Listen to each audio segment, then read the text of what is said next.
Hello, everyone, and welcome to episode 116 of Constructed Criticism. I'm your host, just like every week, and I'm joined by my co-hosts, the man who's allergic to unicorns, Manny. Deathly allergic. So, like, how does that work? How is that different than being allergic to horses? Because you're not allergic to horses. No, they're my favorite animal by far. Yeah, my favorite animal, too. So, you have no allergic reaction to horses whatsoever, but, a unicorn will just drop you dead. Yeah, I mean, I don't really know. I think it has something to do with Voldemort. Not sure. Voldemort. He's to blame for everything. Yeah. I mean, it's just, I can't do it. Yeah, he's like Beetlejuice, basically. You can't say his name. Oh, no. Well, if you guys never hear the end of this podcast, or if it's violently interrupted with screams, you know what's going on. Well, let's get into this podcast. It's not about Voldemort, and it's not about unicorns. It's about Magic the Gathering. But before we get into this awesome training grounds that we have on specific mulligans for different archetypes, let's talk about some other stuff that we have. So, first of all, this podcast is brought to you by Oasis Games. You can check them out at oasisgamesslc.com and get 15% off of your first order by using the code CCMTG at checkout. You can also get 5% off of every other order after your first by using the code Would That Be Good. So, first of all, 15%, huge deal. If you're buying like a legacy deck, a vintage deck, yeah, they have cards for vintage decks. It might not be on the website, but if you call in and you want to order some Power 9, they definitely have them. So, give them a call, and let's just talk about what our fans have to say about Oasis, because it's not just us. We think Oasis is great. I mean, it's the only place I buy cards, but I mean, you guys get sick of just hearing us talk about it, so let's go into some testimony.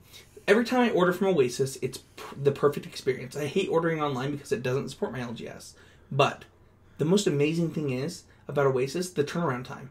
Shipping is always so much faster than all of the competition, and I can order cards for F&M and still get them within a week. If I order cards online, it's the only sensible option. So I want to make it very clear. If you order a card on Oasis Games, it gets shipped either that day or the next day, every single time. Yeah, they are insanely fast. They're always on top of it. So it's just a matter of how fast your mailman gets to you. And in like, as far as Oasis is concerned, it's going out that day or the next day, every time. Yeah, and I mean, the person who brought this story up, there's a very valid point in what they said. We are, a very small store. There's maybe 4 or 5 employees there, and it just really helps out with the small business. We all benefit from it, and we're really grateful that people shop there and love us. Alex counts as like 8 people, though. Sure, yeah. So, don't forget that you too can be a supporter of this podcast. Oh my gosh, that's not a word. Podcast. I thought you said prodcat. Whatever I said, it's not a word. You too can be a supporter of this podcast by going to our Patreon page. Which is why I said Prodcast. Oh, sure. Yeah, that makes sense. And becoming a patron of the show. This week we have some shout-outs for Robert C., who became a patron, and another donation outside of patron. So, you don't have to be a patron necessarily to support the cast. The way that this person did it is I sent him a link to the CCMTG Twitch page, which does have a PayPal donation button. So he donated some money to the Patreon page, and that's Grant. He donated to it has a link to the PayPal page, And so he donated some money, and, he just wanted to wish us, happy holidays, said he wanted to make it special for us. So thank you so much to Grant. Yeah, thank you so much. We really appreciate it. And thank you so much to Robert, who has become a patron of the show, and we really do appreciate it. It means a lot to us when people can do things like that. So, I mean that too. I don't just say that like something that... I can't think of something that like makes my day brighter than when I get that email notification that tells me that we have a new patron. So, thank you so much. It really does mean the world to us. Except for Manny. It doesn't mean anything to Manny. That is completely untrue. Nothing could be further from the truth. So, I want to talk about the patron really quick, because we got an interesting question. Somebody messaged me and asked, when are we getting our tokens? And so the way that the Patreon page works is, for those who don't know and are unfamiliar with the way Patreon works, is there is a set of milestone goals that you have. Right now, our next goal is Yule Hangouts. I'm not sure how to handle these because technically we are getting $101 in pledges, and our goal is at $100 a month. But with declines and things like that of a regular occurrence, as well as the stuff taken out by Patreon.com, we're at about $87.44 per month. So it's hard to understand, like, where are your goals met when you get enough pledges, or are they met when the money you're accruing is that much money? So, but that's a whole other subject. But so, for example, at $100 we have Google Hangouts. At $150 we have an extra episode, basically where Manny and I will record an episode that's a little bit different. It's like a special episode, no filter. Manny gets to be Manny and things like that. Oh my gosh, you guys have no idea how much I censor myself for this show. At $200 per month, video content, whether it's streaming with me and Manny and I recording a weekly video, things like that. And then at $300, we have the CCMTG tokens. Now that, as well as MTGO clan events, or even tournaments for listeners. Something along those lines. Now, this is where things get interesting. The next reward is at $800, where swag happens. This is playmats and sleeves. At $1,500 per month, we have a call-in show as well as hoodies. Yeah. So those two goals are far away. It actually wouldn't be that hard to get to $300 a month. No, not at all. I mean, I think with... And the tokens thing, there was actually a time where tokens was actually in the works, and technically it's in the works now. I just got in contact with the person who's doing the art. We are going to be commissioning the art, but as far as like getting them printed and things, that happens after a certain amount of money. Like that comes out of our pockets. Real quick, who's going to decide what creature types everybody gets? So that already has been decided. Oh, what? So, for example, Quentin, his art is actually already done. Quentin is an elemental. I'm a dragon. Casey's something else. I don't remember what everybody else is. We're going to start with just me and you, though. Okay. I want the most OP token that you know of. You want a Merit Liege token? Yep, that's the one. You want the 2020 Indestructible token? Yeah, that sounds just like me. Okay. Okay, moving on. Anyway, so the thing is like, yes, we're in works to get these Patreon rewards rolling, but they get released when these goals are met. It's a little bit different than Kickstarter, because for Kickstarter, like once the Kickstarter is finished, everything happens, and that's not the same thing with the Patreon page. Now, don't let that deter you. If we have the means to do some of these things, I'm not opposed to doing them before the goal is met. Like, I have no problem at $150 if I have money lying around to get tokens made. Yeah, I don't have a problem doing that. That doesn't bug me at all. I'm gonna do it when I have it happen. I got in contact with the artist today. We're going to commission the art with the money that we have now. So it's not like things aren't happening. It's just that to get them printed, it's going to cost something, and I have bills to pay. I have to buy food for Manny every once in a while. There's things that have to be paid for, and that's what the Patreon is for, is to make these things happen for you guys. So I hope that those who are supporting us can be patient with us. I want to make the Patreon special for you now. And Manny and I, during our next podcast meeting, we'll sit down and think of ways to still make the Patreon special for you, even if you're not getting the rewards that you're wanting as you're signing up. Like, $3 does get you a set of tokens. And it will. Once the tokens are released, every person who's ever donated $3, even if they're not donating anymore, they're going to get them. But that's the thing, is that if you stop donating, if you stop that donation, it's going to take longer for that to happen. Right. I think the thing to probably keep in mind here, guys, is that we are going to take care of you. So don't worry about it. Yeah, we really are. And like I said before, like, if suddenly I have the money lying around to get the tokens, like, I don't care if the goal's not met. I'm going to give them to you. It's just right now the money's not lying around. There was a lot of money lost in the transferring of co-hosts, things that happened and things that were paid for. But that being said, it's not a lot of money, right? It's a lot of money as far as the small business is concerned. Yeah, thankfully we're recouping it because people love me so much, and I'm so beloved by our listeners. They can't get enough, and I love them just as much. So we're putting together a real good relationship. Hey, don't put your hand over your face. You and Matt Kling. You're both good for nothing. All right, let's move on from this. I just want the wrap up of this to be, and everyone to know that for the Patreon supporters, that I'm going to take care of you. I'm going to make this awesome for you, and we really do appreciate it. It means the world to us. Like, there's nothing that means more to me than when I get that email notification, and I send it to Manny every time. Yeah, and I mean, so this is the last thing I'm going to say about this, because you guys want to hear about Magic, we want to talk about Magic. Like, every person who donates something, and even if you don't, even if you just listen, you're, like, actually helping us get, like, reach our dreams. And that's, like, an amazing thing, and it means so much to us. Like, it blows my mind. Like, you guys will probably never know how much you mean to me.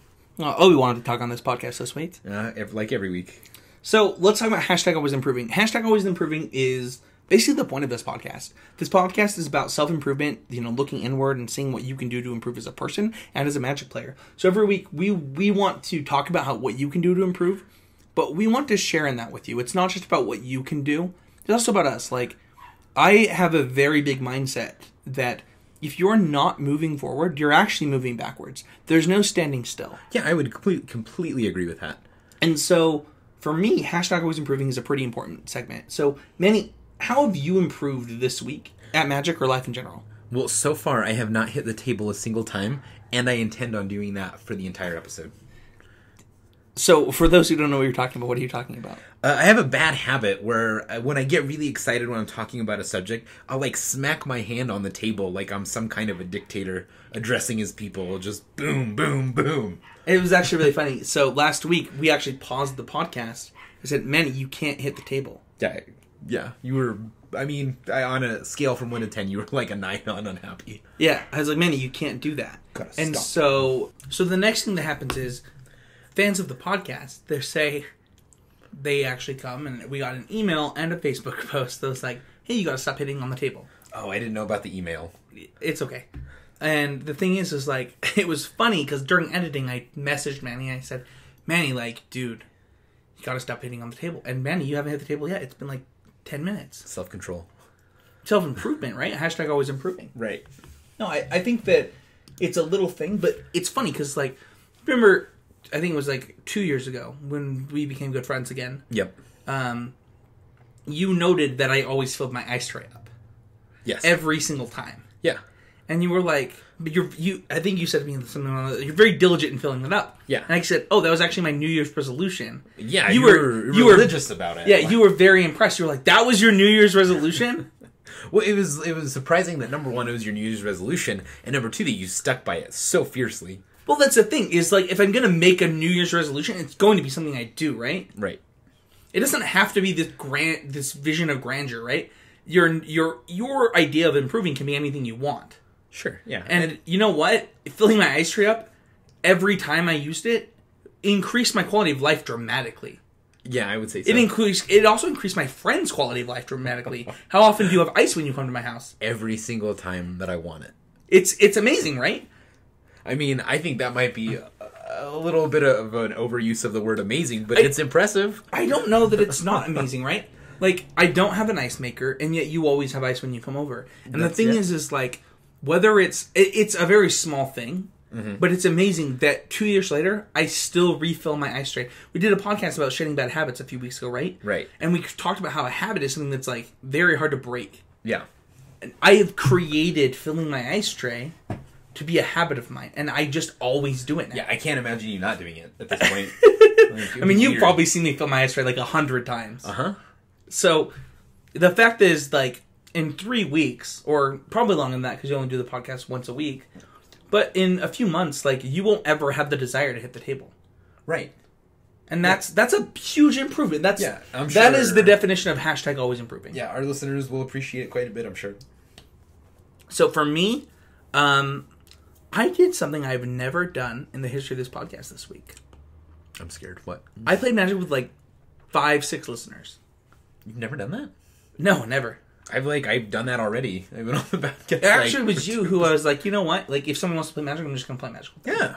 I've done it drunk, sober, extremely drunk, on my medication to go to sleep. Like, if somebody wants to play Magic and I have time to play Magic, I'm going to play Magic with you.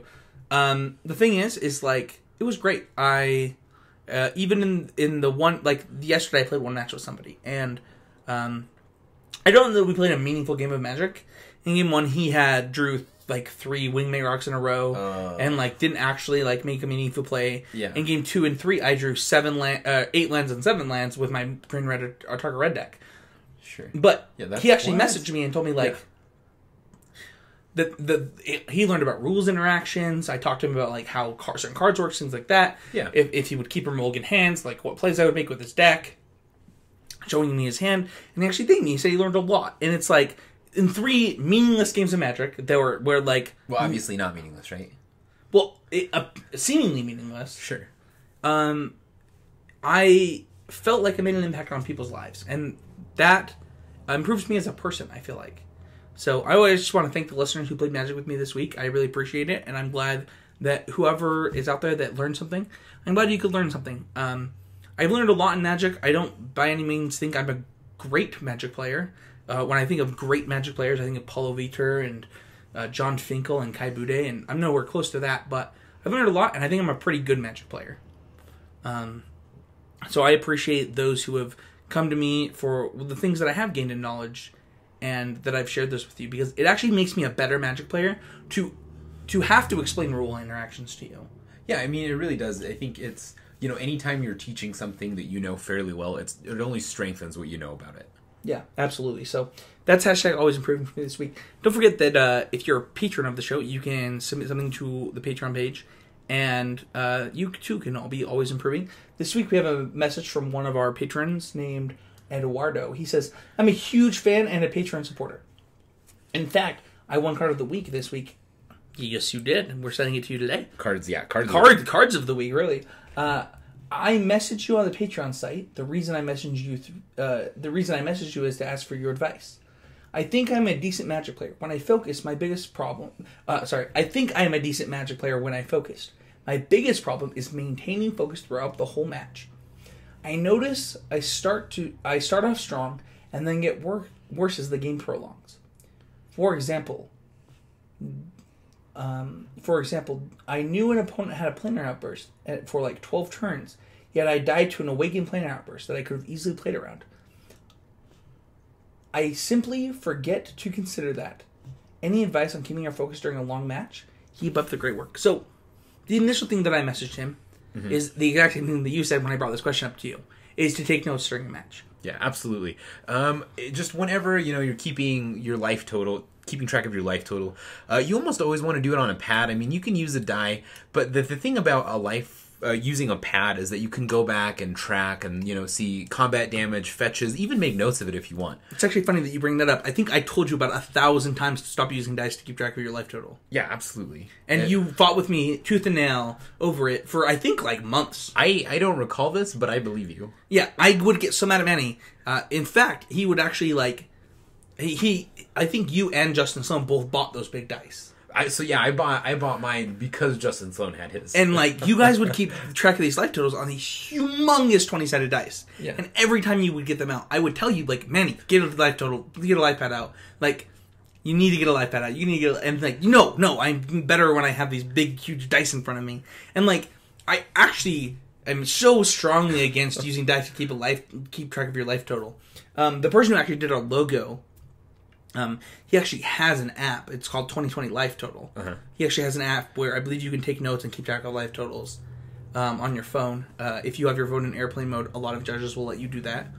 But yeah, I'm majorly against things like dice and keeping track of things on notes. Even on Moto, I'm a huge fan of like taking notes in the chat. Yeah. And then not sending those messages. I wouldn't say I'm against it. I just think keeping your life total keeping track of your life total on a pad is just more beneficial. And if there's ever a life total discrepancy, the fact that you have every life total change written down goes in your favor. Right. Just like, oh, why, I have you at this life. Oh, why? Okay, well, fetch, combat damage, and, whatever. Yeah. So, huge deal. Right. And then, and so, that's the first thing that both Manny and I thought of. We both thought of taking notes, keeping things track on whether it's in Moto Chat or on a life pad. But Eduardo wanted something more specific. So, Manny, you talked about one thing that you did to keep focus was actually playing different decks. Yeah, absolutely. So very, very early on, when I started playing Magic, I would just get so tired and I would lose focus and I'd make sloppy plays. And I think part of that was because, I wasn't used to playing Magic for 8 or 9 straight hours. An 8-round tournament gets exhausting.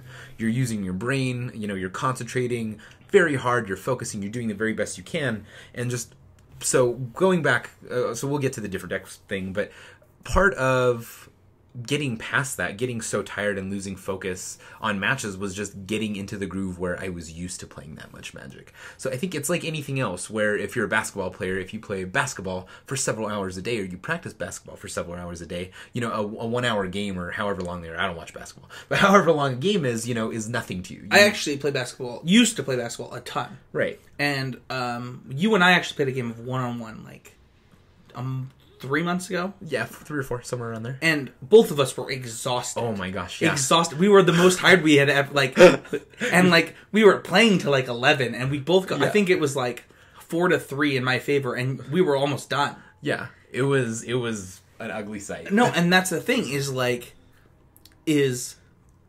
back in the day when I played basketball 3 hours every day, playing a basketball game was no big deal. Right. If I, and I've played in pickup games since getting fatter, and it is hard. And you know what? Your brain is a muscle just like your body, and so it can be mentally exhausting to play in that kind of thing. And I'm just going to read what I wrote down as we were talking about this subject. Yeah, go ahead. So when Manny was explaining the advice he wanted to give, the thing that I wrote down was play different decks. Find a way to play more games of Magic that are grindy. Play more Abzan, more Control. It will flex the muscles of your brain that you need to use when you're in those long games of Magic where you need to stay focused. Yeah, especially when it's so easy to lose focus. Yeah, where you need to interact with those people. Mm-hmm. So if you find yourself playing decks that aren't grindy, maybe practice with those grindy decks. Because if you don't stay focused, a few weeks ago I talked about how it might have been last week, I don't remember, but I talked about how sometimes I'll lose focus and let a spell resolve when I have a counterspell in my hand. Right.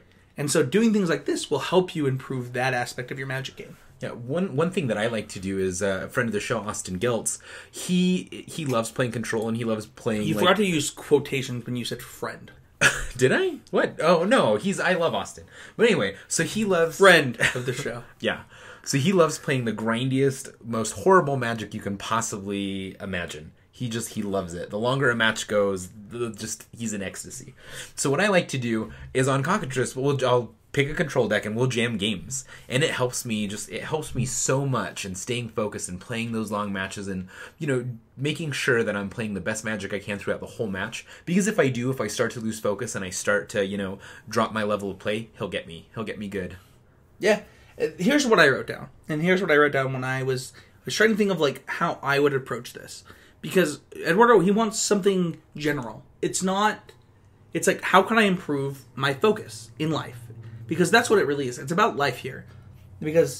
So what I put down is do puzzles outside of Magic. Do things that occupy your mind and train it. Find a friend with a similar skill level and play something like chess. You don't want to play chess with somebody who's significantly better than you. That is not fun. And it won't exercise those muscles. But if you find a friend that has chess is a great example of if you find somebody on a similar skill level, you're going to exercise those muscles and get better together a lot. Maybe play a chess match Okay, so I get what you're saying, but isn't one of the messages that we talk to listeners about, or we send to listeners, that we preach, is finding someone who's much better than you at something you want to be great at? So chess is not the same. Well, I mean, thing as I disagree. I think it's the same as anything else, right? No, chess. So if someone completely trounces you and they make you look like a child, right? Then you ask them how they did that. How much do you think you would improve at chess by playing with? We'll use Bobby Fischer. Sure. I mean, okay. I mean, you wouldn't improve at all. I mean, that can't be. Chess true. is not the same thing as Magic. It's not. I mean. Sure, yeah. The reason I say this, the reason I use chess specifically is because of how much skill level is important in that game. Right. There's no variance in chess. No, zero. And I mean, you're factoring your moves, several turns ahead. It's pretty wild. I would assume that if I played chess with Alexander Hayne, who claims to be a great chess player, I would probably get crushed. I mean, as children, you and I learned how to play chess together. You and I. Yeah, we know how the pieces move. Yeah, so... and the thing is I actually think that the last time we played chess was at a Oasis Games. You knocked over your king out of frustration. No, I beat you. I'm very sure that I beat you. I'm 100% sure that you were done and knocked over your king. I haven't lost a game of chess since I was like 10. That's what you said when we played, and then you knocked over your king and wanted to walk away because you were mad. I don't believe so. I'm very sure that... Well, you know what? We can play again. That's fine, but I'm very sure that I won. Anyway, my point is... Oh, getting rowdy on the podcast. Anyway. It's going to come to blows. My point is like, with this is... doing exercises outside of Magic that will help your concentration. If you have a lapse in concentration in something like chess, like you're probably going to lose if you're playing against somebody who had a similar skill level. Right. And so you're very rewarded for exercising those muscles and keeping that concentration going. This can happen outside of all kinds of applications outside of Magic, right? Anytime that you can do anything to exercise those kind of muscles, it's going to be very helpful for you. Yeah, I agree. I mean, exactly like you said earlier, your brain is exactly like a muscle. The more you flex it, the more it can do. Yeah. So that's my recommendation for you. And this is something that's not just a Magic issue. If you get good at this, it will improve your day-to-day life. As a child who did struggle with focus, Magic, for example, has helped me. It's righted the ship. I'm very much improved at focus in my life because of Magic the Gathering. I mean, the last time I saw you, when we were children, you could not sit in your chair for more than 10 minutes. I was also misdiagnosed with ADHD and on, methamphetamines as a child, so that wasn't helpful. Sure, yeah. So I was on drugs that made me not be able to sit in my chair. But since going off of those drugs and, improving at those things in my life, it's been really helpful. Magic has really improved my capacity to learn as a person, my stance on improving as a person. Magic has changed a lot of that for me, and there are things that you can do outside of Magic to help those things. We talked about how the brain is a muscle. How much Hearthstone do you think I play? How much? I actually played 3 matches of Hearthstone today, and I do those to flex those muscles in a short amount of time.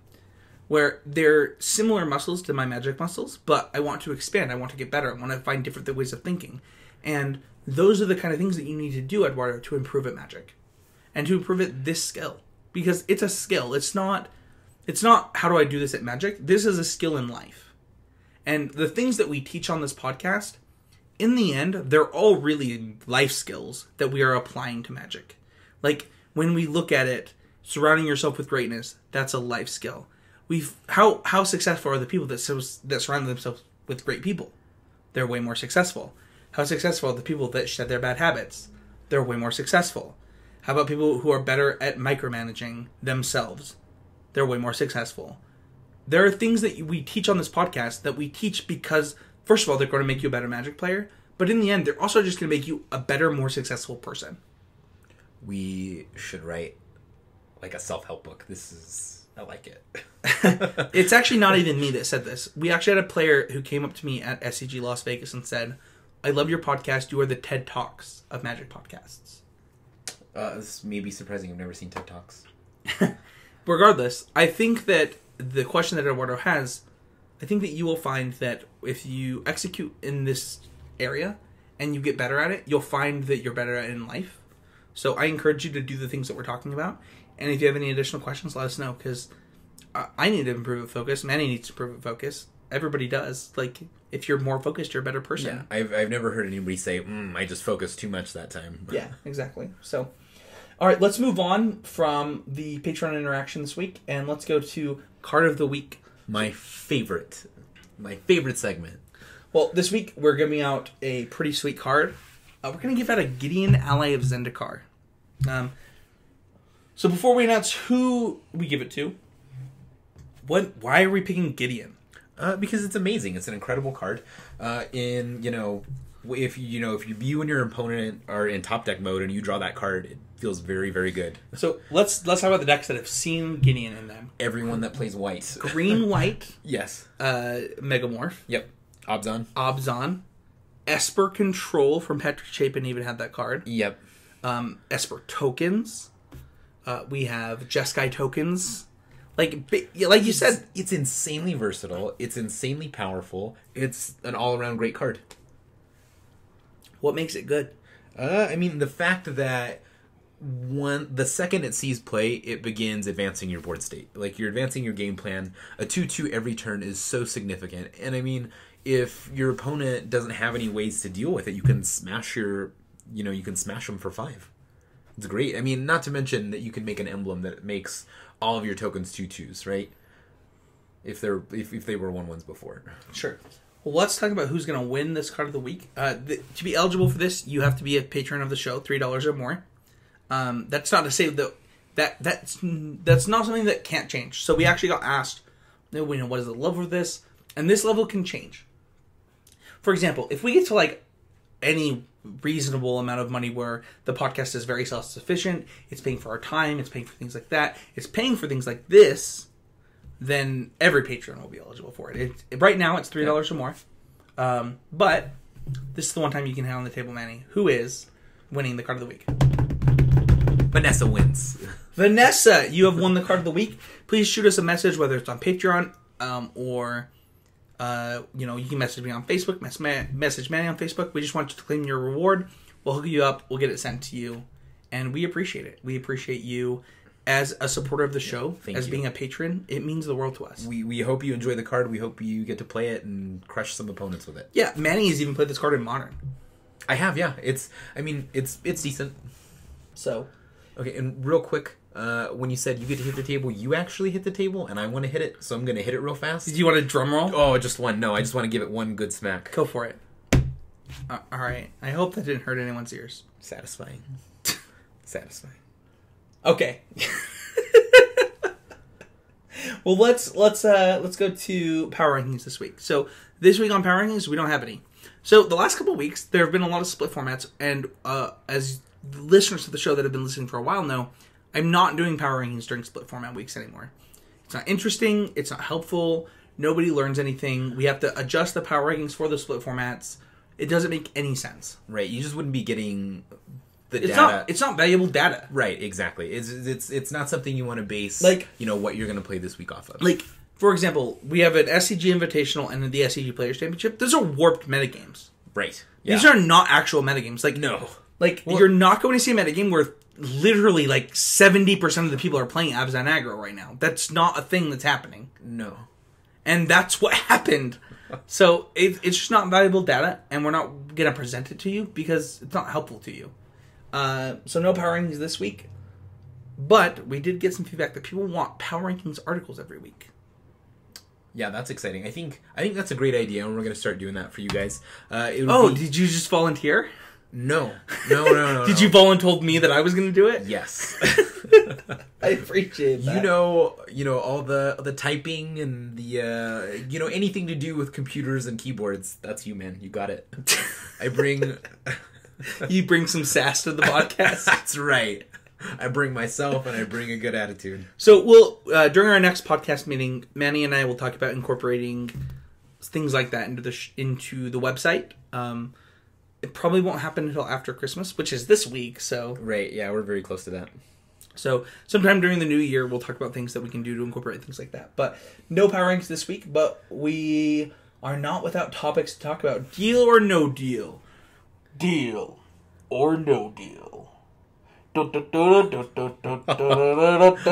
So, real talk. So, a few weeks ago, we talked about the new Diamond Mana symbol and whether it was a deal or no deal. You said deal. Right. I said no deal because I'm like, I don't know what this does. Yeah, it could be no deal whatsoever. It could be that this mana symbol just means colorless mana, and then that's a big deal because... Yeah, it's a huge deal. That would be a big deal to me. But what if it's not that? What if it's like something else? What if it's something completely different? It turns out that what I said was correct, and that makes it a big deal to me.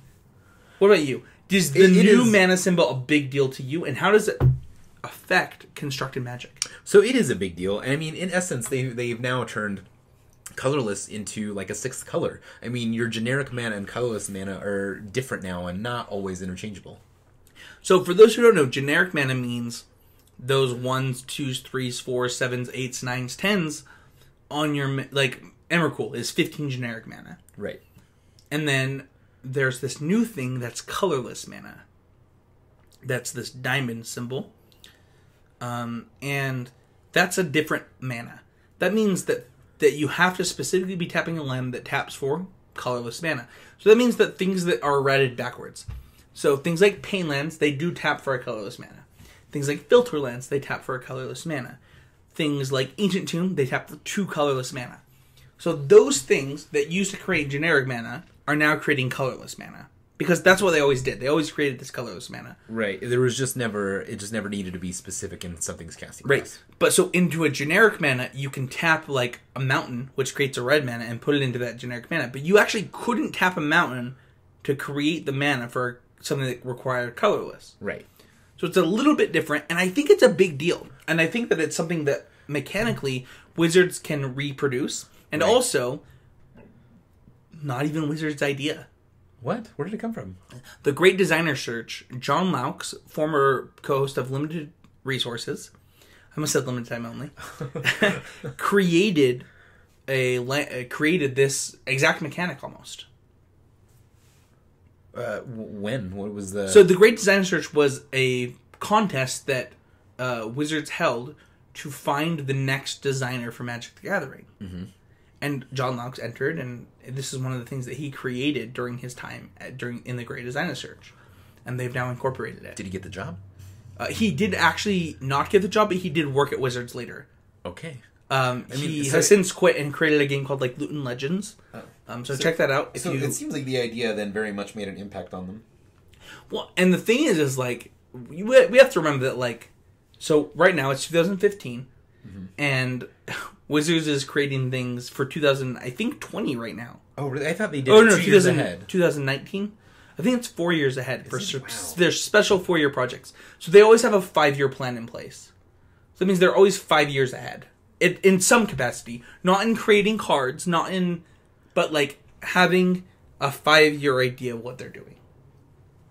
Kind of like we have a 2-month idea of what this podcast is about, right? Right. Yeah. We always have 2 months ahead of time. We know what this podcast is about. I mean, yeah. The point you're trying to get across is just that the cards we're playing with now were actually developed in 2011.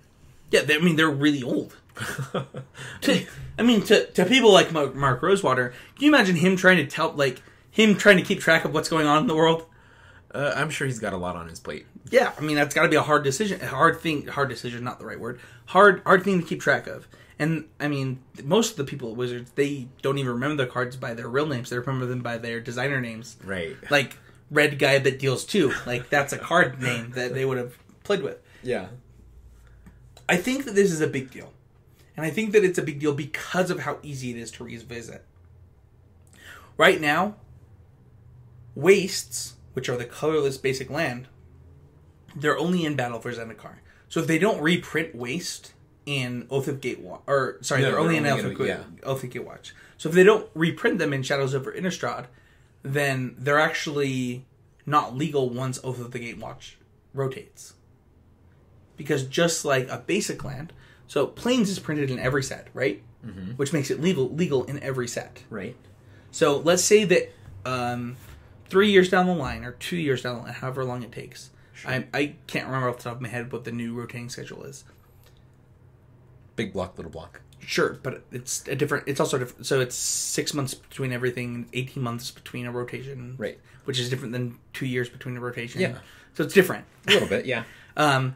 But basically, Waste can rotate out, which means that we don't have to worry about it again, right? Right. So it's actually a mechanic that can be revisited, just like. Well, I think the way Wizards is setting it up, it seems to be like much more than a mechanic, right?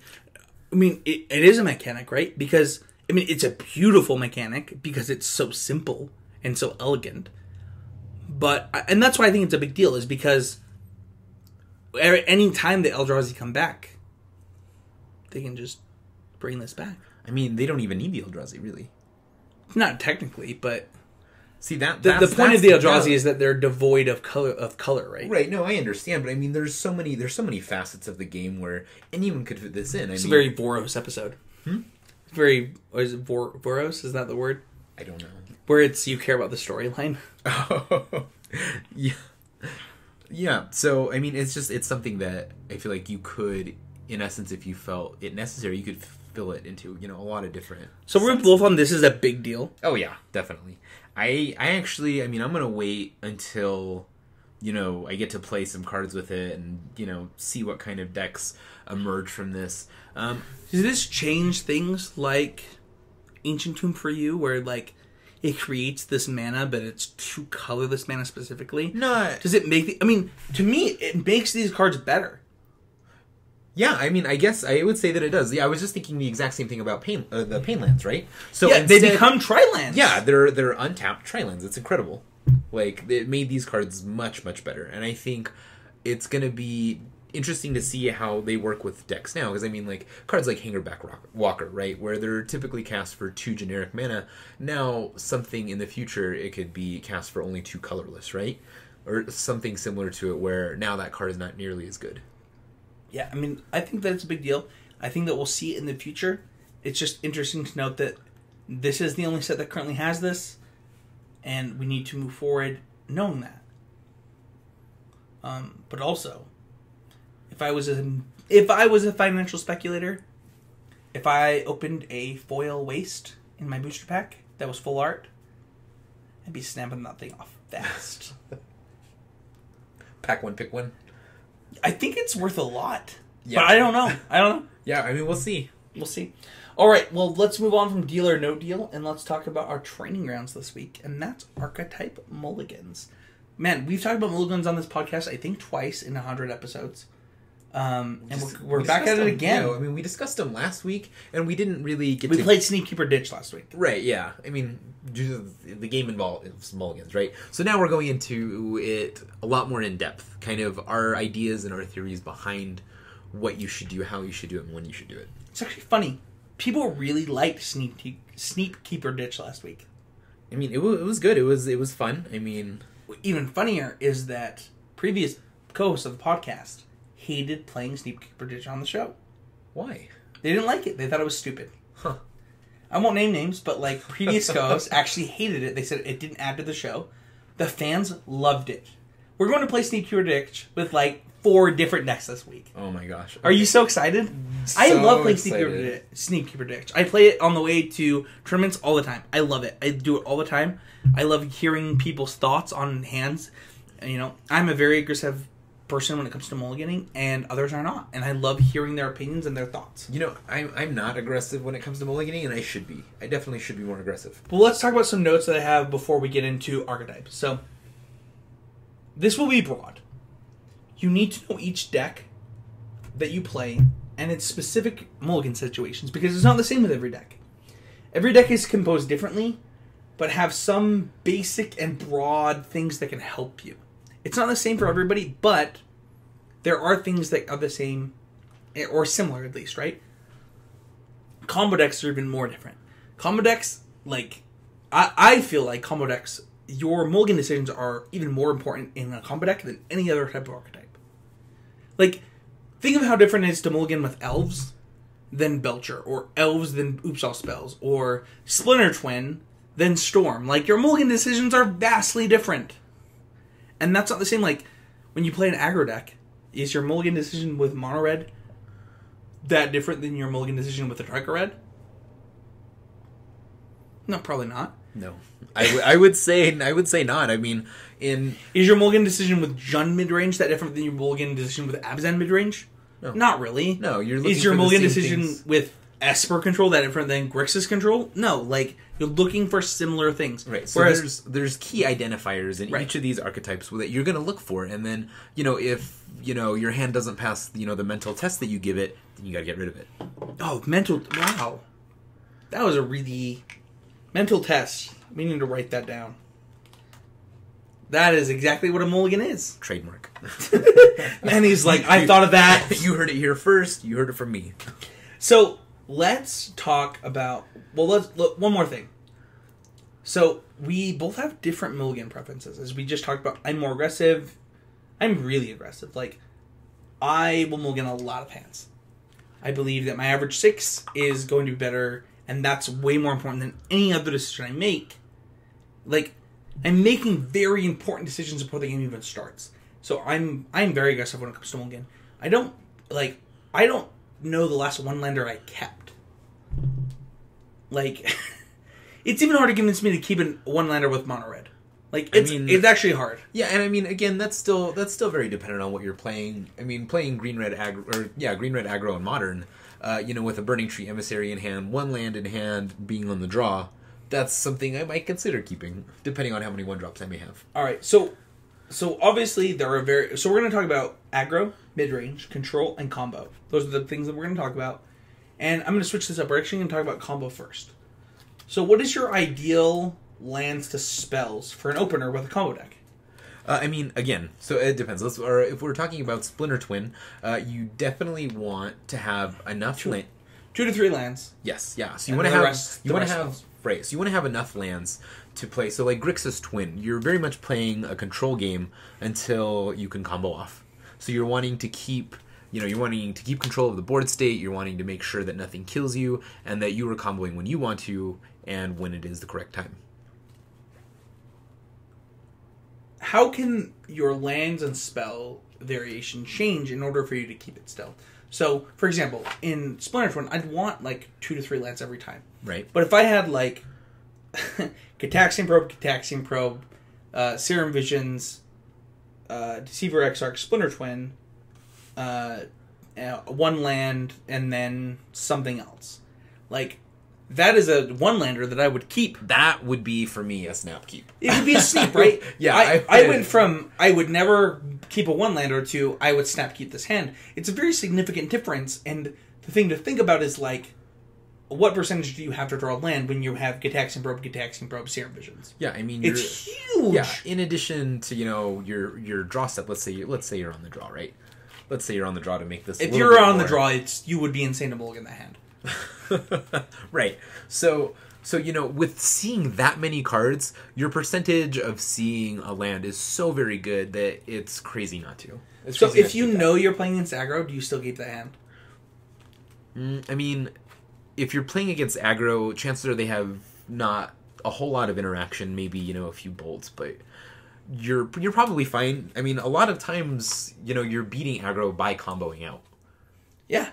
I mean, that's how you beat aggro, is coming out quickly. And I agree. I think that with that hand, like, I would keep that hand against anything, but there are hands that I wouldn't keep that are one-landers that are similar to that, where I would probably keep it against mid-range. I would probably keep it against troll. But it's hard to make those decisions without knowing what you're playing against. So, for example, like, if you're playing against control, like, it's way more likely that I'm keeping a low land hand against control with a combo deck than against an aggro deck, right? Because I have more time to get to the land drop, and if I draw interaction spells, or I have an interaction spell, let's pretend that last spell in my hand is like a Spell Piercer or Mizium Skin. Right. Like, that hand gets very good against control. The same thing can be true against mid-range. Because as a combo deck, I'm the aggro deck against mid-range decks, I'm more likely to keep these sketchy hands that pay off after a certain number of draw steps. You have to decide according to your deck what those number of draw steps are, but it can be very specific. So this week, we're going to play Sneak Peek Predict with my actual own personal Legacy deck that I have sleeved up. And then, Spencer, if you would, not everybody plays a ton of Legacy, not everybody loves Legacy, would you explain to us how it works real quick? So I'm going to be drawing a hand with the deck called Oops All Spells.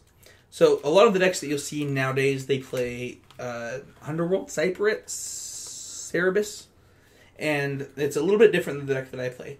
I'm going to be drawing a hand from the Angel of Glory's Rise deck, which Angel of Glory's Rise is a card that when it enters the battlefield, it's an angel, and when it enters the battlefield, it returns all humans to play. And this deck plays Azami, the Lady of Scrolls, which is, it doesn't really matter, like, the mana cost in this deck, but it basically is a legendary human wizard that you can tap an untapped wizard you control to draw a card. And it also plays a human wizard by the name of Laboratory Maniac, that when you draw a card and you have no cards in your deck, you win the game. And this deck wins the game by playing a card called Dread Return and Narcomoeba, which Narcomoeba is, if it would go into your graveyard from your deck, you put it into play instead, and it's a 1/1 flyer. So, the way that this deck wins is it has no lands in it whatsoever. Literally no lands. Yep, it's 0. Oops, all spells. Like oops, all berries. If you are a kid of the 90s and have ate that cereal before. For some reason, they like to name combo decks after cereal. I'm not sure why. But it plays Undercity Informer, which is a card from Gatecrash, and Balustrade Spy, which is a card from Gatecrash. Both of them they basically mill you until you hit a land. Yeah, so you mill yourself. Until you hit a land, and there's no lands in the deck, so you mill your entire deck. So, we're going to draw a hand really quick. I have the literal paper cards in my hand, and we will talk about the hand. So, this is a very interesting hand, and Manny, I'll tell you why. So we have Chrome Mox, Gataxian Probe, Lotus Petal, Simian Spirit Guide, Elvish Spirit Guide, and then the Azami, the one of Azami. So, this hand for me is a ditch. I would not keep this hand because I don't have a way to get Azami into my graveyard. Right. So, so if I had, let's say, a mill card where I can mill my deck instead of maybe this Chrome Mox, I can actually mill my entire deck on turn 1, Cabal Therapy myself to ditch the Azami. Right. And then in that turn, actually I changed my mind. I would actually keep this hand. You would? I don't think it's keepable. Because, I mean, so really all you can do here is Chrome Mox, Probe. I mean, it doesn't seem very promising. So you have 1, 2, 3, 4, 5 mana. I agree, but I mean, you're not winning this on turn 1. Yeah. Absolutely, you can win this on turn 1. So we're on the draw. Right. So we draw Cabal Therapy. So we're insanely good at Magic. Gataxian Probe, we go to 18. We draw Lotus Petal. So we have 8 cards. We're actually going to start casting on Lotus Petals. We're just going to start putting them into play. In the next 2 turns, let's say that we have, we just need to draw something that mills our deck. We have a lot of cards that mill our deck. I think this hand is a keep, but it's a sketchy one. It's hard. I don't think it's Sneep, but the thing is all you have to do is draw one of your cards that mills your entire deck. And you have 8 of those, and you have a lot of cards that draw you cards like Street Wraith and Street Wraith. You have Metamorphose, Gataxian Probe, things like that. It's a hard keep because if you don't get there, and that's the risk of playing a deck like this. I personally, it would be a ditch for me. So you think that you need one of the mill cards to keep? Absolutely. I mean, so yes, your hand is all mana and gas. I don't like relying so heavily off of your draws, especially with this deck, and especially in a format like Legacy where, an opposing combo deck can literally combo off when you pass the turn and you're dead. There are a lot of people who think that keeping all mana hands in any format is wrong. So you could be absolutely right in that case. So the next hand we have is Balustrade Spy. So this is one of the mill cards. It costs 4 mana. You mill your deck until you hit a spell. Right. We have Wild Cantor. This is a hybrid green-red 1/1. You can sacrifice to add a mana of any color to your mana pool. Lotus Petal, Simian Spirit Guide, Narcomoeba, Chrome Mox, Metamorphose. This hand is a snap keep. Yeah, absolutely. This hand looks wonderful. So, for those who are wondering what you would do with this hand, let's say you're on the play. So, turn 1, you're going to go Chrome Mox, and I think what you want to do is exile the Narcomoeba. Yeah, that's not going to do anything. Under that. And then you're going to play a Lotus Petal. And you're going to sack the Lotus Petal and tap the Chrome Mox. And you're going to play Metamorphose, floating black, other color. You're going to draw a card. Luckily, you're really good at Magic, and you drew a Cabal Ritual. Next thing you're going to do, you're going to cast Cabal Ritual. So you go to 3 mana in your pool. You're going to exile your Simian Spirit Guide, go into 4 mana in your pool, play your Balustrade Spy. And you win. And you win the game. That's how it's done. Yeah. So, very good hand. It has a turn 1 win. You have the highest turn 1 win percentage in Legacy with a deck like this. So, we have a hand that both of us would snap keep, a hand that we're kind of split on. Let's do one more. You ready? I had a good feeling about it. You had a good feeling about the turn 1 win hand? Yep. I saw it and I was like, I don't know. It seems good to me. Yeah. No, that Manny has actually never played this deck. No. I mean, you explained the combo to me a little bit before the show, and it clicked. By the way, we're not like editing these hands. We're actually just drawing these hands. Oh yeah, right off the top. Playing Sneakeeper Ditch with them. So we have Balustrade Spy. That's one of our millers. Undercity Informer. It's our other miller in the deck. We have Street Wraith, Pact of Negation, Elvish Spear Guide, Chrome Mox, and Tinderwall. That is money. That's great. So how would you play this hand? I would get rid of the Pact. Oh, you don't think so? No. No. Oh no. We have one of the. Sorry, we have the extra mill guys. We don't need those. We have so many. Okay, let's get rid of the more expensive guy. Okay. All right. So I'd Chrome Mox that, right? So you Chrome Mox the Balustrade Spy. Right. So you have the same plan that I would have. Okay. So what we're going to do is we're going to Chrome Mox the Balustrade Spy.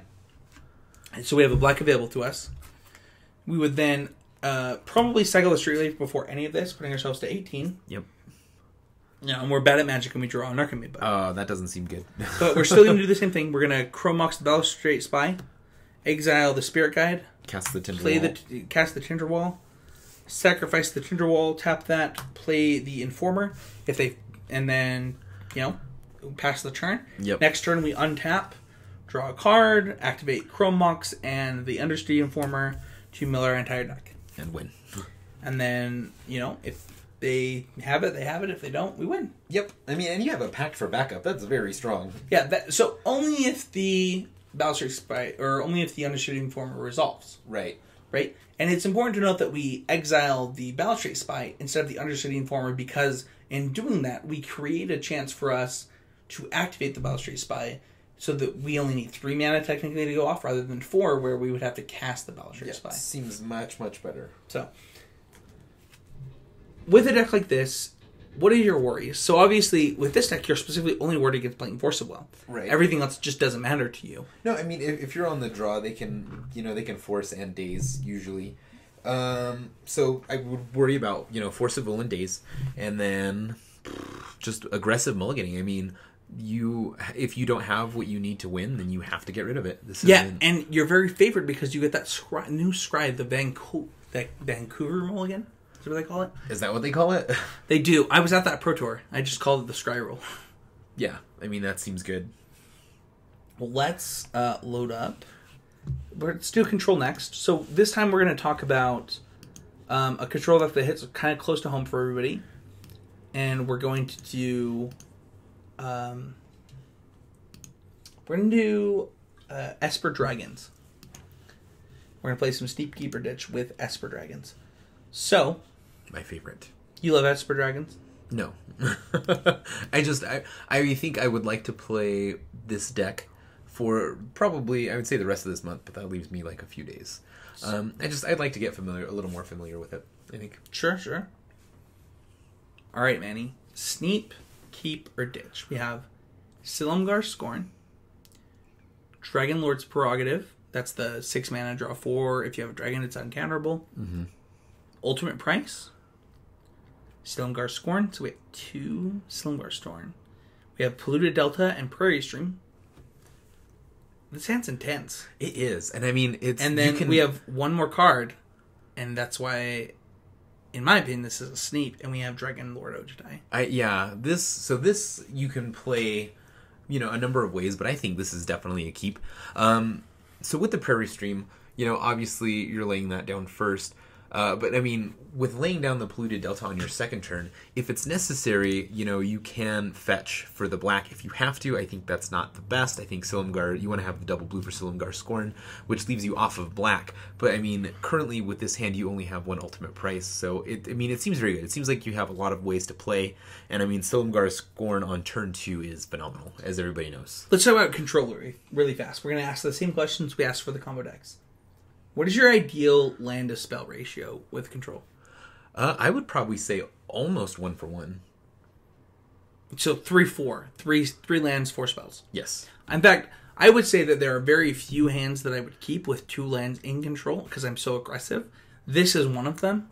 But man, if I see a 2-lander that doesn't have some card draw very early, like something like a Jace or an Anticipate or a Ponder or Preordain. It's very important to your game plan. If it happens all the time. You get stuck on the able to win. So obviously we keep this. So how did this hand change our opinion? Where we will, having 2 counter spells is, it would seem busted, right? Right. There's nothing that I don't love more than on the play. It's okay. It's not nearly as good, but still keepable. So how does playing against midrange change your decision? Do you change your game plan? So for me, I want to grind out the game against midrange because I'm favored with control. That's where you want to be. Yeah. So I actually want more lands. There was actually a game where Casey and I talked about it a long time ago on the podcast where we were playing blue-eye control in the blue-eye control mirror, and we had 7 lands in our opener. And I looked at him and I said, I think this is a snap keep. I would probably 1 or 2 spells. No, so it was blue-eye, Seneca's Revelation. Return to control. Ravnica, yeah, I remember. And we were like, this is a snap keep. Typically, the player who had access to more lands was favored. Yeah, and that's the thing, is that with mid-range, you want to have some interactive spells. In the control, actually, if I know I'm playing against blue-eye control, and I have 4 Sphinx's Revelation in my deck, I know I'm going to hit all of my land. Yeah, there's definitely no... You're not going to... That's the thing, is that it was so specific to that format, that matchup specifically, that's why it's important to note that these things are so broad. Aggro. Man, you get pretty punished against aggro if you're on the draw with that hand that we just talked about, right? Yes, things could spiral out of control, right? Because, turn 2, they might be playing, 2 cards. And then what do you do? It's not so hot anymore. Yeah, exactly. So let's talk... that's a great point. Before we move on, they could play 2 cards in a turn. That's a thing. Some people do that. Some people do that sometimes. So it's a pretty big deal. Swamp, Flooded Strand, Shambling Vent, Keep or Ditch in the blind. In the blind, it's a keep. I wouldn't say it's a Sneep, but it is a very beautiful hand. It would be the greatest, probably the best hand you can have with this deck. I think this hand is harder to duress and a Silumgar Scorn. Right. And we want to play that duress pretty soon. Turn 1. I would actually play the Swamp and get at it. And I think that is the same mistake that most of our listeners would make. Okay, why is it a mistake? So the thing is that duress gains equity over the game. Sure, yeah, that is true. And the thing is for me, I would play that Flooded Strand. I would grab a blue-white land. And then I would play that Flooded Strand, and I would grab an island. Right, yeah. I think you're right. I think that was a mistake. Because, that Silumgar Scorn turn 2 I think it's an easy mistake to make. Yeah. Is the value of that Silumgar Scorn becoming a daze is... You gain so much equity that way. Right. And you want to duress them. You want to get their valuable spell, their early play out of their hand. But the thing is your duresses in this deck are made to interact with your opponent's cheap spells, things like that. Or their haymakers. Right. They're not going to play a haymaker before you can play that Silumgar Scorn. Right. So it's important that you make that Silumgar Scorn active before you make your next play. It's very easy for you not to have to cast that Silumgar Scorn than to play that Swamp, cast that Duress, and leave up Silumgar Scorn. Yeah. I think, yeah. In the same turn. Made a mistake, you guys. No. This is why you're on the cast, right? Is that you're closer to that level that the listeners are on. Uh-huh. And having that insight makes it so that this interaction is important. Yeah. Oh, man. Yeah, it seems... Yep. Did you learn something just now? I did. Does it feel good? It does. Because, that's a mistake I could have been making and continue to make for some time. So now that you've learned, why don't you explain your thought process in looking at this hand now? How does this hand look to you now that you have... It's probably a little bit better than I thought it was before then, if anything. So it depends on what you're playing. It's right. In some matchups, it's way worse, and in some matchups, it's way better. Yeah, the fact that you can now duress a little bit later when green-red wants to play a Tarka's Command seems very good. It seems because no one's going to Tarka's Command typically with 1 or 2 creatures on the board. They really want to gain the most value they can out of it, and the Silumgar Scorn and the Foul Tongue will give you quite a bit of time to do that. And the Shambling Vent is going to buy you some time as well. Yeah. There's a lot of things going on with this hand. I think it's a keep. In the blind, it's a hard keep. It's something that you need to think about before you make those kind of decisions. But I do think it's a keep, and it's something to certainly look out for. Let's do one more with this deck, and I think this hand is very interesting. The Winds, Silumgar Scorn, and Dragonlord Ojutai. Sneep, keep or ditch, Manny. I mean, I think it's a keep. I definitely think it's a keep. So, I mean, typically you would like to go basic battle, but I think in this instance, if you play Sunken Hollow turn 1, then turn 2, you have your Flooded Strand in play, you grab an island. That puts you on Silumgar Scorn as counterspell, with Scatter to the Winds next turn, and then you can curve pretty nicely into Ojutai. Early if you need to. You actually can't do that. Why? So Sunken Hollow, then Flooded Strand for an island, then you're on double blue, then with a Flooded Strand I would probably grab a Plains, and then the Sunken Hollow is free on turn 4. Okay. Yeah. Okay. I didn't think of grabbing the Plains, actually. I would actually ditch this hand. Would you? Yeah. Oh, so man. There are too many draw. I would ditch this every time. Sure. Yeah, I could see why. This is one of those hands that die 4 lands.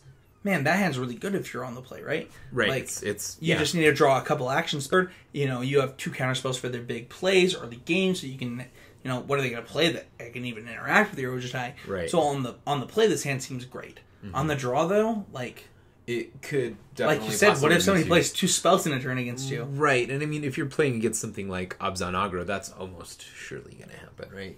So this hand is very draw or play dependent for me, but very interesting, I think. And that's the thing, is that you have to remember where you're at. With something specifically like control, draw or play is very important. Yeah, it definitely is going to factor into all your decisions. Yeah. I mean, there's nothing else to really say about that. All right, let's talk about some aggro decks next. And we're going to do Atarka Red. Also, please note that Atarka Red,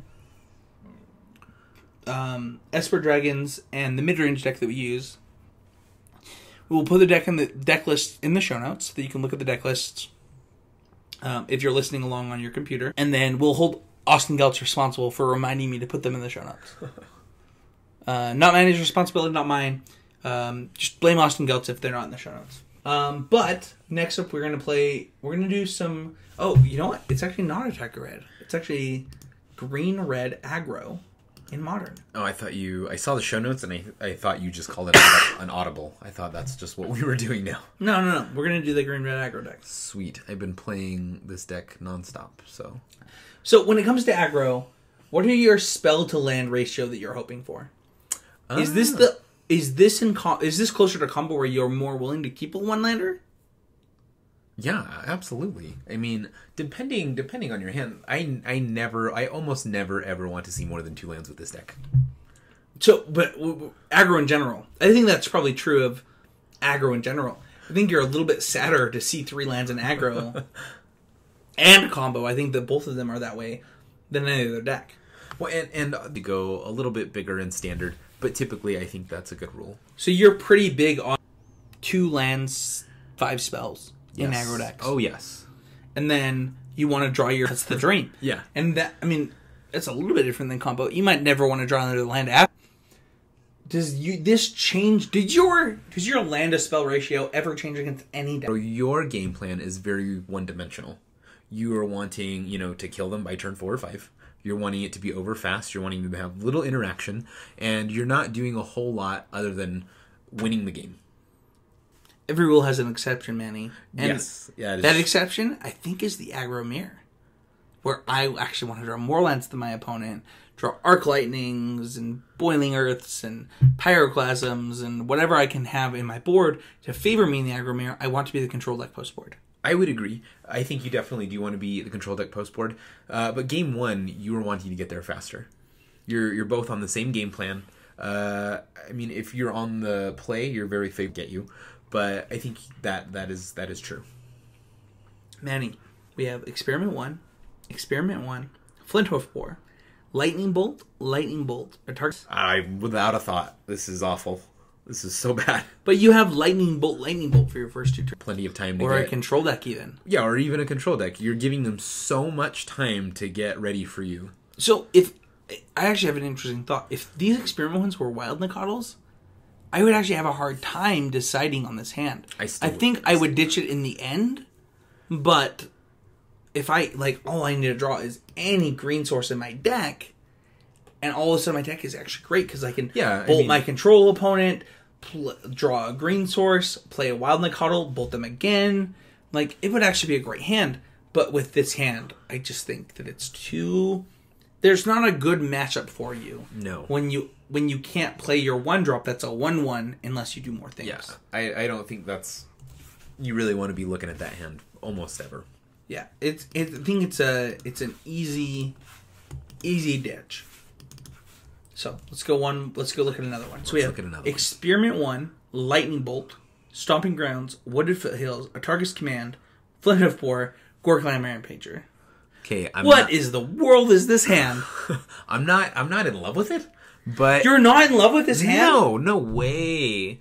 So I mean, typically your best draws, right, are something like Experiment 1, Burning Tree. Burning Tree, Random Card. Shut up. Yeah, Burning Tree. All of your Burning Tree draws and then, are insane. a Curd Ape and then a Wild Nacatl. If you do that, you are probably so far ahead of your opponent. There's not a lot they can do to catch up. Sometimes I wish this is a video podcast so people could see, like, my arm, like, hitting your arm and pushing you away. And, like, talking about... I hit you. Shut up.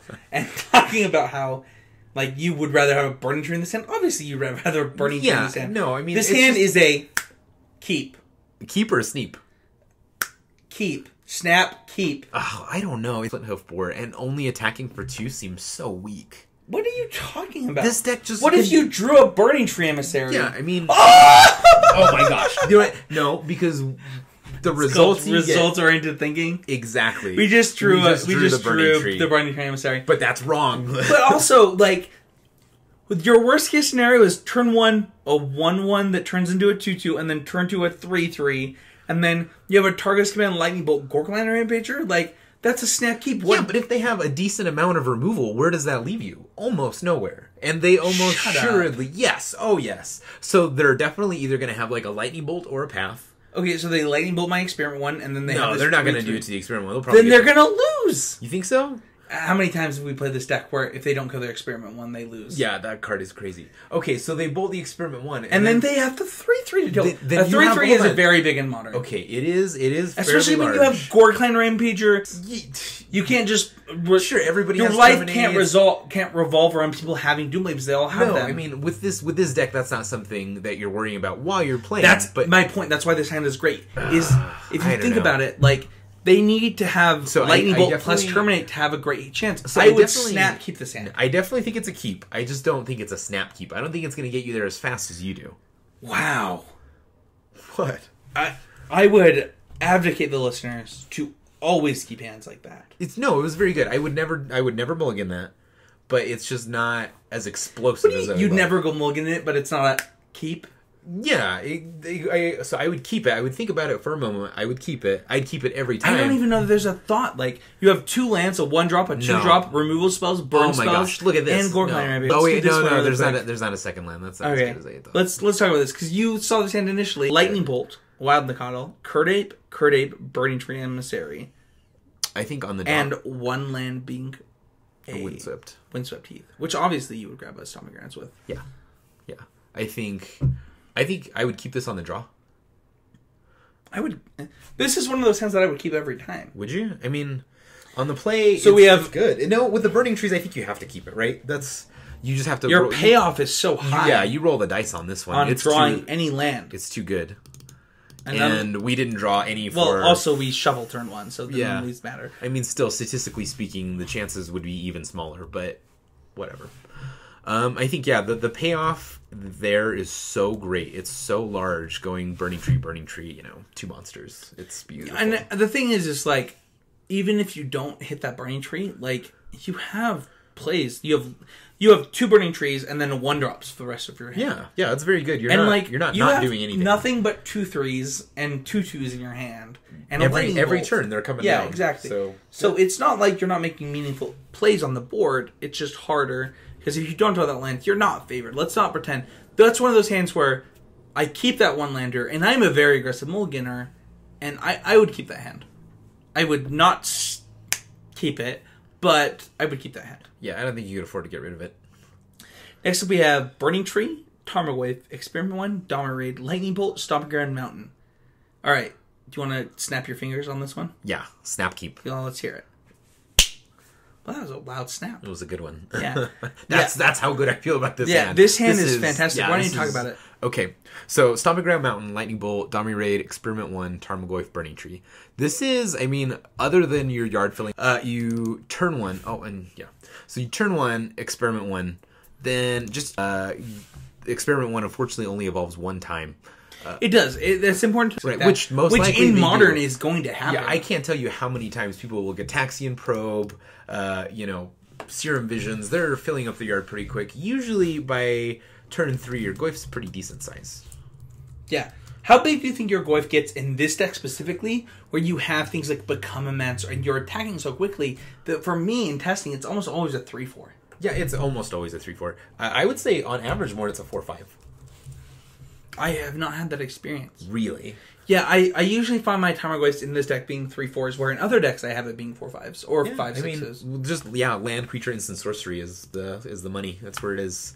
My opponents are almost always playing sorcery spells. So, but all right. So let's move on to mid range. We're gonna do a little bit different because I was gonna do just your typical Abzan aggro deck, your Abzan aggro deck. But I wanted to do something a little different, so we're actually going to do Abzan Raptor, the deck that I literally play on Moto. So the reason I did this, and Manny and I talked about this, is so all of you probably play Abzan aggro if you're playing an Abzan deck. All of you. Yeah, and the thing is like I play Abzan midrange, like with Obzadad, Gideon, Sorin, Languish. Like play a very different deck than you guys on Moto because it's favored in the Abzan mirror. But I want to talk. What did you say? Obzadad? No, Ob Nixilis. I meant Ob Nixilis. I was all like, you can't play that right now. I meant Ob Nixilis. But anyway, if I said Obzadad, I apologize. But I want to talk about, like, specifically this mid-range deck and how hands can be different in this style of deck. So it's gonna let's look at a hand and talk about how we feel about it. So we have Jungle Hollow, Canopy Vista Path. It's very slow. I would snap keep this hand. Would you? I mean, it seems... Either way, if we see our opponent play Mountain, like, red guy, yeah, we can just snap off the Den Protector. It's an option, but it is definitely good. And if they play a blue card, we can just play Taplands. Right, yeah. Yeah. I mean, if your Siege Rhino, gets countered, that's fine, because, I mean, you get it right back. Yeah. I'm a pretty big fan of hands that have this much versatility. I can see people that would have trouble with this hand, though.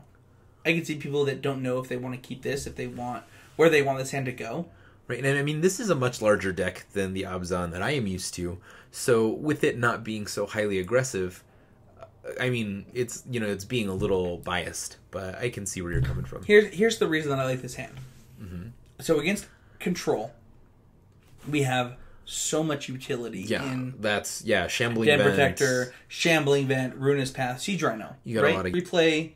Even if we're lucky, I guess we couldn't technically do it with this hand, but we also have a Siege Rhino, which is really good. Right, so you couldn't play the Den Protector. Being able to do that against mid range. What do you want than Den Protector, Siege Rhino, Ruinous Path? And that's the thing. Same nonsense. Is this hand it's not our compilation of spells to lands that we want. In fact, it's not even the lands we want in every matchup. But the thing is that it all comes together to having a decent chance to win every matchup. Yeah, absolutely. I think, there's definitely way worse hands that you might consider keeping than this.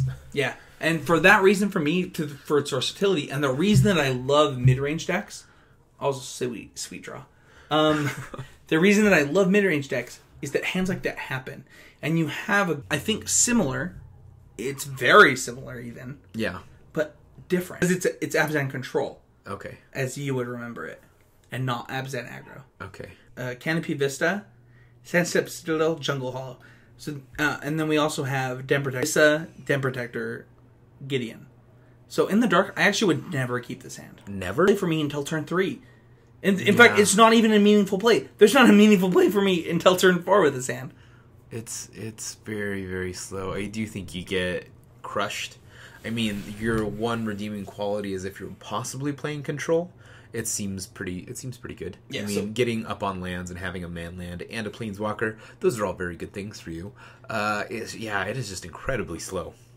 I mean, if your opponent's playing an aggro deck, you die. Yeah, your Gideon might not mean anything because it's way too late. Yeah, I would mulligan this hand. So, we've talked about a couple hands. So, with mid-range, what is your ideal amount of lands to dispose? For me, it's the same thing as other decks. I think it's a 3-4 split. It's very close to control, but I'm more willing to keep it 2 lands. Yeah, I agree completely. What about, is there a matchup where you change that composition? And then I'd rather have specifically untapped lands against aggro, whereas in the mid-range mirror, I'm pretty close to the same. I want to be the control deck against every matchup, unless I'm playing against Scroll, where I want to be the aggro game. For me, it's losing easily to aggro. I think, it's very hard to not have, once you have that information, if you know that you can't interact for several turns or, just maybe one turn too late, it's very decisive for me. What about, like, when you're playing a mid-range deck, how do you feel against the combo decks? I mean, in this format, it doesn't matter, right? Right. But, like, let's say you were playing Jund in Modern. Is there a specific composition of spells to lands? Is there interactive spells that you want? I mean, what are you feeling? I mean, the biggest combo deck right now. So if you're playing Jund in Modern, the one you have to worry about is Splinter Twin. But that's typically a pretty good matchup. I mean, you have so many more removal spells than they have counters. I mean, it's good. It seems very good. As long as you have 1 to 2 removal spells, you're ready to go. Okay. Yeah, I think that for me, it's against combo, when I'm playing the lands to spells composition. It's all about, like, where I'm at against specific... Yeah, and I mean, another thing... That's also why I built my decks the way I built them. Right, and another thing that can shore up a lot of those options. Yeah, things like Duress, Thoughtseize, Inquisition, things like that. Absolutely. Totally changes. One last hand with this deck, and then we'll wrap this up. So we have Shambling Vent playing Windswept Heath, and then we have 3 spells, being Ultimate Price, Nissa, and Gideon. I like it. I would keep this hand 100 times out of 100 against any deck. I would keep it. It seems very good.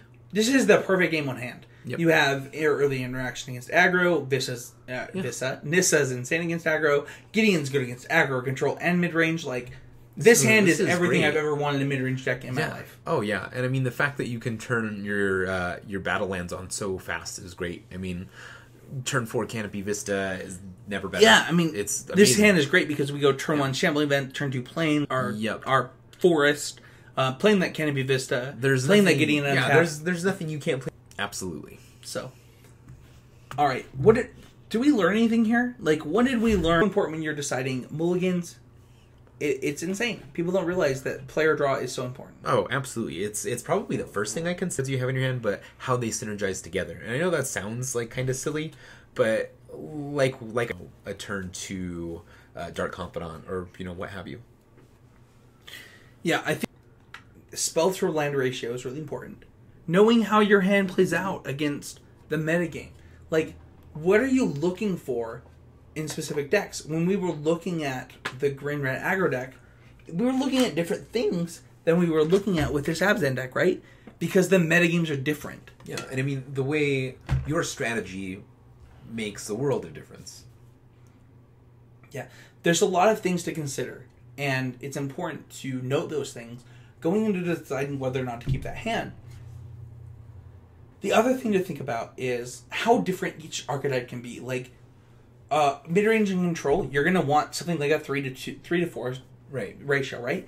Whereas aggro and combo, you probably don't want that. You want something closer to 2 to 6, but that can vary very differently with combo. Like, I mean, we did Sneep Keeper to Chance with Oops All Spells, where it's a whole different animal, right? Right, it's very different than you could consider with like Legacy Elves, or even Storm. Like, there are so many different things to consider with combo decks that it's very deck dependent, and you need to know your deck going into a mulligan decision, because you're the only one that knows the numbers on your deck, and knowing your numbers is going to be very important. Yeah, but also each individual archetype has things that they're looking for.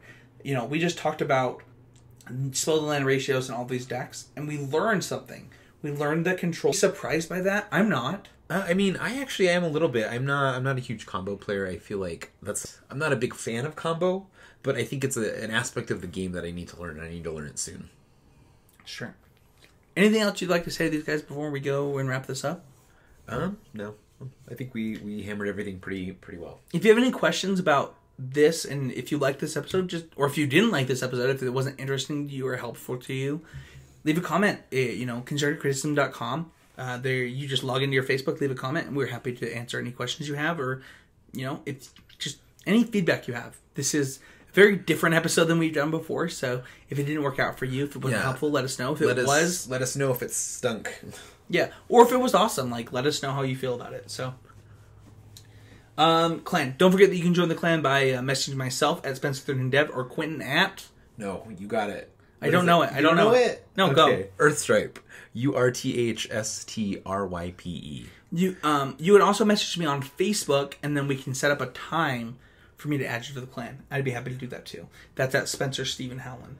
Don't forget to check out the sponsor of this podcast at Oasis Games. You can check them out at oasisgamesllc.com, oasiscg.com, and mtgoasis.com.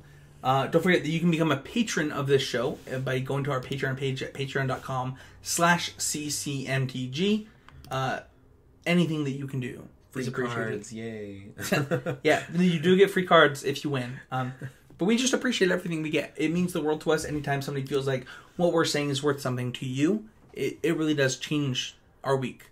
It means everything. Yeah. So, thank you so much to everybody who's doing it. Thank you so much to everybody in the future. We understand that money is not something that everybody has a ton of. So I definitely don't. Yeah, I don't either. So, we appreciate anything that anyone can do. Manny, where can people find you? This was a big deal, apparently. So big. So where can people find you? You can find me on Facebook. My name on Facebook is Manuel, Manuel, last name Meraz, Meraz. Or you can find me on Twitter under my new handle, Manny, Manny_CCMTG. Was that hard? I mean, it took me a solid 5 minutes to figure out how to change it. That's been my Twitter handle for years. Years and years. So it's Manny_CCMTG. That's me. Do you feel different today than you did when you changed that? Yeah, absolutely. Do you feel more of an adult? No. You can find me on Facebook at Spencer Stephen Howland. You can find me on Twitter at Spencer13H. You can find me basically everywhere. If there's a Spencer13H, it's probably me. If it's not me, tell them to stop it. But, shout-outs. Manny. Shout-outs. I would like to give a shout-out to Spencer for always writing the show notes. Thank you. Thank you for allowing me to work as little as possible at this job. I'd like to give a shout out to Manny for coming on the show every week. Man, this podcast is so different than it was 2 months ago. Do you realize that? No, I mean, this podcast is great. I'm really enjoying it right now. I enjoy the direction it's going, and it means the world to me to have you on it. Shout out to everybody, whether you're, whatever your holiday that you're celebrating this year is, whether it's Christmas, Hanukkah, Kwanzaa, Festivus. There was another one I was thinking of, but whatever it is, winter sucks, so celebrate in some way because it's cold outside. So cold. And if it's your summer, then good for you. Oh yeah, I always forget we have listeners in other countries. That it's their summer right now. And they're like, "What are you talking about? It's not cold." Yeah, I have the worst pig-headed American thinking that I'm ashamed of. Just everyone, it's cold. But whatever you're doing, I hope you're enjoying yourself, and I hope that you're being safe. And, thank you so much for listening, and we appreciate it, and shout out to all of you. Hashtag would that be good? So every week on this podcast, we read hashtag would that be good from Twitter. It is our where we will read literally everything you have to say, unless it's dirty and can't be said on the podcast. But they're all important. So we have, at CCMTG, Chevrolet needs to get off their assets. I like how he filtered that for the podcast. Yeah, that was good. Thank you. And make a sports car called the Chase. So that would be the Chevy Chase. Sure. Hashtag would that be good? Well, the Chevy Chase. That would be, that's good. Hashtag that's great. That's good. All right. You know what I mean? That's funny. All right. I don't know. I don't know. You don't know? I don't know. What do you mean you don't know about Chevy Chase? I don't know about Chevy Chase. Are you serious? I just don't even know who that is. I know that people talk about him a lot, but I don't know who it is. You ever seen National Lampoon's Nope. All right. None of them. Whoa. All right, I know what we're doing this weekend.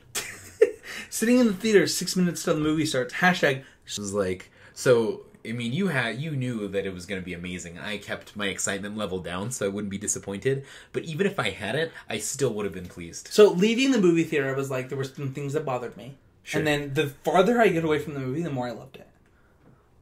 I loved it. I mean, those who kept their expectations down did really well. For example, like Casey said he kept his expectations down. Yeah. But I don't think he really did because he walked out there feeling how I felt. Oh, what? Crazy. But I think everyone who thought like these are going to be the prequels, like were like, this was like in the top 3 Star Wars movies of all time.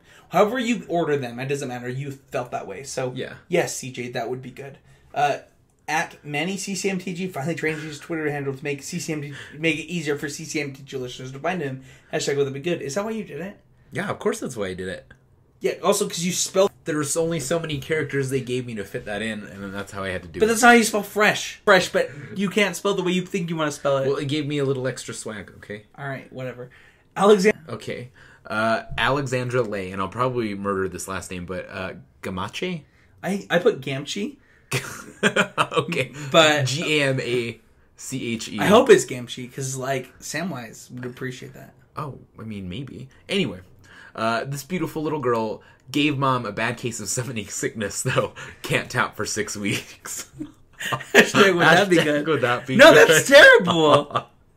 That's great. Did you guys... Matt Kling would appreciate that. I was going to say, Matt Kling, for those who don't know, has a tattoo on his belly that says... it has the tap symbol. And then the tap symbol, that. Yeah. Like, Matt Kling would appreciate this. Yeah. This is over. Yeah. Do you have anything to say? No, just thank you so much for listening. We want your... Checklist into the show notes that it is Austin Gelt's fault. You can find him on Twitter at... Shut up. I mean, it's not my fault you don't know how to use a computer. You can find him on Twitter at Geltz 13. That's GOELTZ 13. So if the show notes do not include deck lists, just tweet at Austin Geltz and he will make sure that they happen. Definitely. So, thank you everyone for listening. We'll see y'all next week. And, Manny, don't go riding unicorns anymore, dude. It's just too bad for your health. No, man, never again. Alright. Double peace. Bye, everyone.